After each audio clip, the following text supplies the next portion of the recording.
네, 안녕하세요. 경제학장 박사입니다. 자, 오늘 우리가 같이 한번 파헤쳐볼 주제는요. 바로 국제경제론. 이거 도대체 왜 배워야 하는 걸까? 입니다. 국제경제학의 정말 바이블이라고 할 수 있죠. 김인준 교수님의 국제경제론 교재를 가지고 그 첫 번째 이야기를 시작해보려고 합니다. 우리가 왜 해외 직구를 하고 환율이 오르내리는 거에 왜 그렇게 신경을 쓰는지 그 아주 근본적인 이유를 한번 같이 알아보자는 거죠.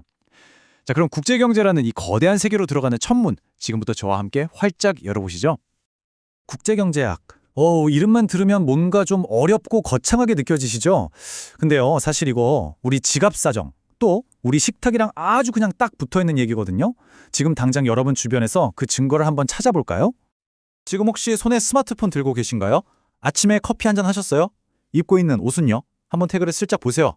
아마 메이드 인 베트남, 메이드 인 차이나 뭐 이런 식으로 적혀있을 확률이 굉장히 높죠. 우리가 즐겨 마시는 스타벅스 커피 원두, 그거 다 콜롬비아나 브라질에서 온 거잖아요? 맞아요. 우리는 정말 우리도 모르는 사이에 매일 매 순간 세계 각국이랑 경제 활동을 하고 있는 겁니다. 신기하죠? 자, 이제 내 삶이 진짜 세계랑 연결되어 있구나 하는 느낌이 좀 오시나요? 그럼 이제 이런 느낌적인 느낌을 넘어서서 진짜 숫자로 한번 확인해 보겠습니다.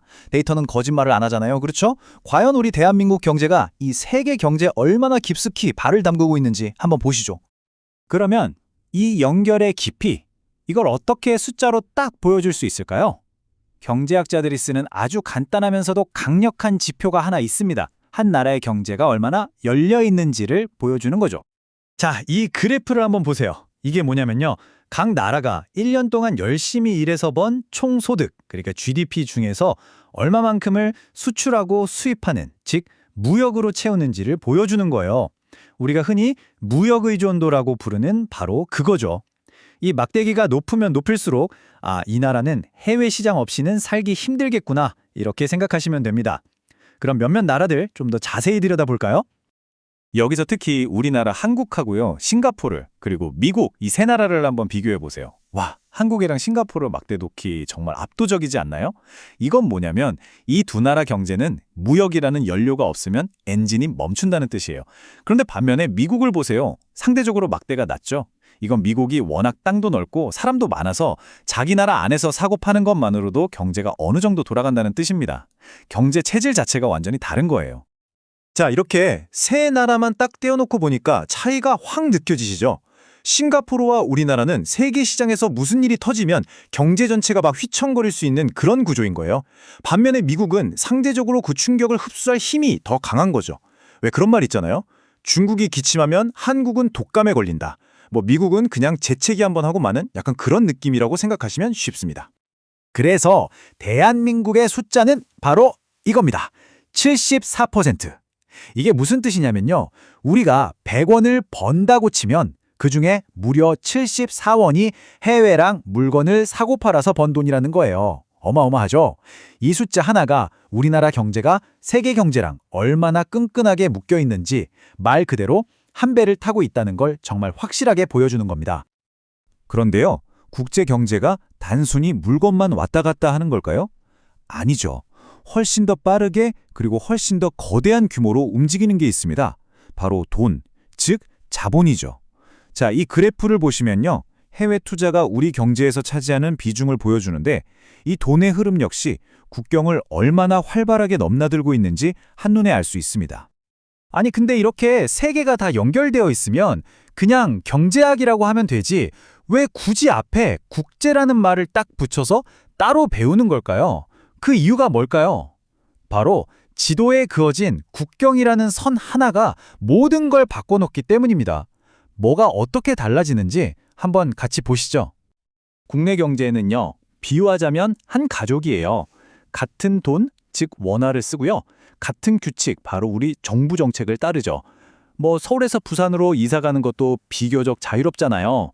그런데 국제 경제는 이웃집이랑 거래하는 거랑 비슷해요. 쓰는 돈도 다르고, 그러니까 환율이라는 게 생기죠. 또 규칙도 다 제각각이에요. 법이나 제도가 다 다르니까요. 그리고 마음대로 미국 가서 일할 수 없잖아요. 노동 이동에 제한이 있죠. 바로 이런 결정적인 차이들 때문에 국내 경제를 분석하는 것과는 완전히 다른 새로운 분석 도구가 필요한 겁니다. 이 주권이라는 문제가 경제 현상을 얼마나 다르게 만드는지 보여주는 정말 흥미로운 사례가 하나 있어요. 바로 남한과 북한 사이의 거래입니다. 물리적으로는 당연히 국경을 넘는 거잖아요.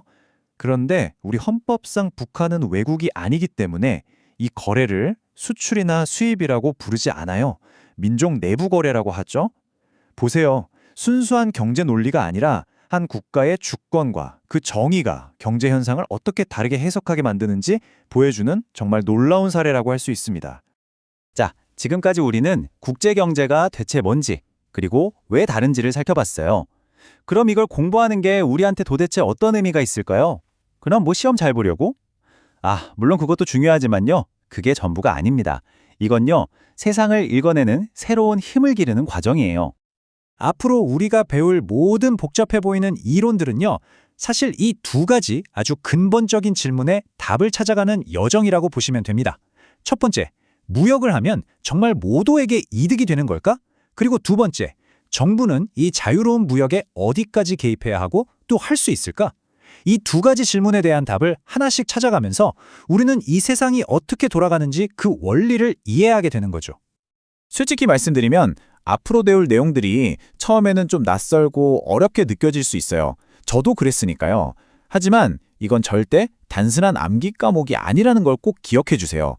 환율이 오르면 왜 주가가 떨어지는지, 미국이 금리를 올리면 왜 내 대출 이자가 오르는지, 그 보이지 않는 연결고리들을 꿰뚫어 볼 수 있는 아주 강력한 세상을 보는 안경, 분석 도구로 얻는 과정이라고 생각하시면 좋겠습니다. 자, 오늘 저와 함께한 이 짧은 시간이 여러분의 일상과 이 거대한 세계 경제 사이에 숨어 있던 보이지 않는 연결고리를 발견하는 그런 계기가 되었으면 좋겠습니다. 이제 이 새로운 관점을 장착하셨으니까 내일 아침 뉴스를 한번 보세요. 아마 전에는 그냥 쓱 지나쳤던 국제경제 뉴스가 전혀 다르게 들릴 겁니다. 지금까지 여러분의 든든한 경제 가이드, 경제학장 박사였습니다. 감사합니다.